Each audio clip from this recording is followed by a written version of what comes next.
Dans la première partie de la section 3.5, on a étudié en détail la figure de diffraction qui est produite lorsque la lumière traverse une seule fente.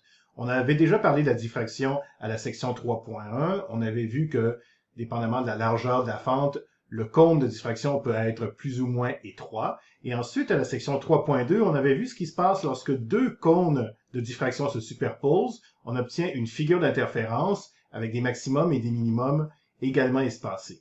Mais maintenant, on n'avait pas tenu compte du fait que les cônes de diffraction eux-mêmes ont une certaine structure. Ils ne sont pas uniformes. Si on observe un cône de diffraction sur un écran, on observe qu'il y a un pic central relativement brillant, plus large que des pics secondaires de chaque côté relativement faibles. Alors, pour comprendre en détail pourquoi la figure de diffraction a ces caractéristiques, on doit définir la géométrie de la situation qui ressemble beaucoup à celle de la section 3.2, mais au lieu d'avoir deux fentes séparées d'une distance d, on a une seule fente de largeur a, pour aperture en anglais, et on a un écran beaucoup plus éloigné que la largeur de la fente. Et encore une fois, on va s'intéresser à la différence de marche, mais cette fois-ci, au lieu que ce soit entre la fente du haut et la fente du bas, ça va être entre la lumière qui provient du haut de la fente et la lumière qui provient du bas de la fente. La lumière qui provient du bas a une plus grande distance à parcourir pour se rendre au point P, et la différence, c'est la différence de marche.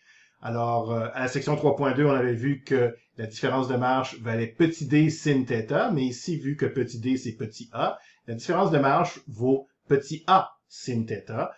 Maintenant, pour analyser la fente, on pourrait la séparer en un nombre infini de petits morceaux infinitésimaux et, à l'aide du calcul intégral, déterminer la figure de diffraction. Mais ici, on va se contenter d'y aller de manière approximative en utilisant un modèle à 12 sources. On va supposer que la fente de largeur A est équivalente à 12 sources ponctuelles situées tout au long de la fente. Alors, on va se servir de ce modèle pour montrer que la figure de diffraction possède un maximum central très brillant en plein centre et des minimums de chaque côté qui sont situés aux endroits où la différence de marge vaut un nombre entier de longueur d'onde, sauf pour le nombre entier qui correspond à 0, et c'est pour ça qu'on va avoir un pic central 2 fois plus large que les pics secondaires. Commençons par le point C en plein centre de l'écran. Alors, imaginons que l'écran est très loin. Chacune des sources envoie de la lumière vers le point C. Alors, tous ces faisceaux de lumière sont émis parallèles entre eux, mais finissent par converger à un point très loin où se trouve l'écran. Alors, c'est clair ici que, puisque les 12 sources émettent en phase, une crête en même temps, et que la distance est la même pour se rendre au point C, toutes les crêtes vont arriver en même temps au point C et on va avoir un maximum. Maintenant, on va s'intéresser à un point un petit peu plus haut sur l'écran, le point P1, pour lequel la différence de marche du trajet du bas par rapport au trajet du haut vaut une demi-longueur d'onde. Alors, si on avait juste deux fentes, si on avait juste la source 1 et la source 12, vu qu'il y a une différence de marge de une demi-longueur d'onde, ces deux sources-là s'annulent. Ici, le pointillé est une ligne à partir de laquelle tout ce qui reste à parcourir jusqu'à l'écran est égal. Donc, si on regarde comment les ondes sont au pointillé, on peut déduire comment elles vont arriver sur l'écran. Alors ici, on voit que la source 1 part par en haut, la source 12 au pointillé part par en bas. Donc, elle s'annule.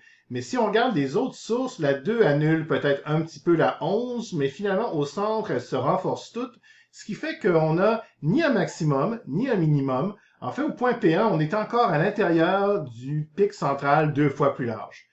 Et pour avoir un minimum, il va falloir aller un petit peu plus haut. Il va falloir se rendre au point P2. Au point P2, la différence de marge vaut lambda, une longueur d'onde entre le haut et le bas.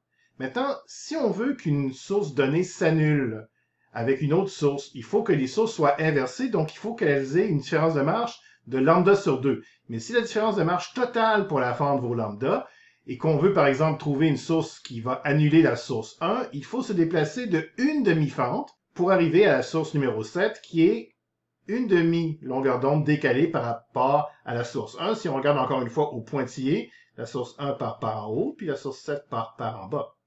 Maintenant, si la 1 annule la 7, la 2 va annuler la 8, parce que la 8 aussi est une demi-longueur d'onde de différence de marge de plus.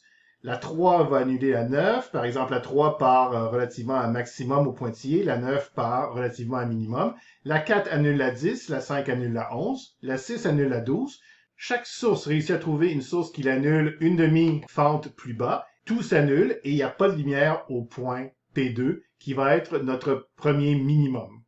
Maintenant, si on continue, si on va au point P3, où la différence de marge vaut 3 demi-lambda, et qu'on veut encore trouver quelle source s'annule mutuellement, alors on cherche une source qui annulerait la 1, qui aurait une différence de marge de 1 demi-longueur d'onde, mais vu que la fente au complet, c'est 3 demi-longueurs d'onde, si on descend un tiers de fente plus bas, donc 4 sources plus bas, on trouve la source numéro 5, qui va annuler la 1, et la 1 part par en haut, la 5 part par en bas au pointillé.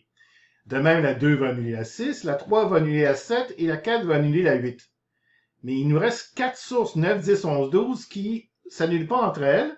En fait, la 9 annule à peu près la 12, mais la 10 et la 11 sont relativement semblables, ce qui fait qu'on n'a pas beaucoup de lumière. La majorité des sources se sont annulées, mais on a quand même de la lumière. En fait, on a à peine à peu près 5% de la lumière qu'on avait au pic central à cet endroit-là.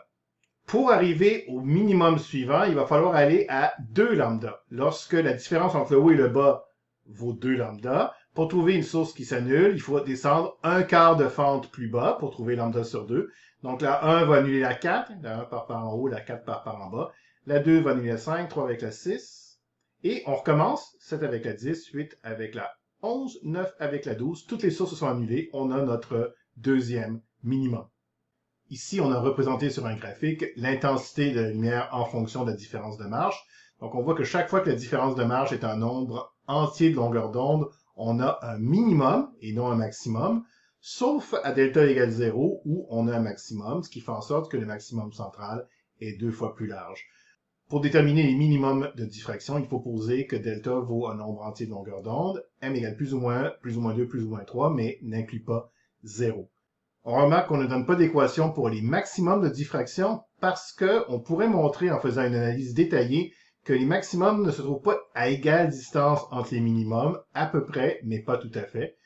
Et on remarque aussi que l'intensité des maximums secondaires est beaucoup plus faible que le maximum central. Maintenant, si on veut déterminer ce qui se passe à l'endroit donné sur l'écran, c'est la même géométrie qu'à la section 3.2. On peut écrire que tangente θ égale y sur L et utiliser les équations qu'on vient de voir. C'est intéressant de prendre quelques instants pour contraster la situation à une fente et la situation à deux fentes.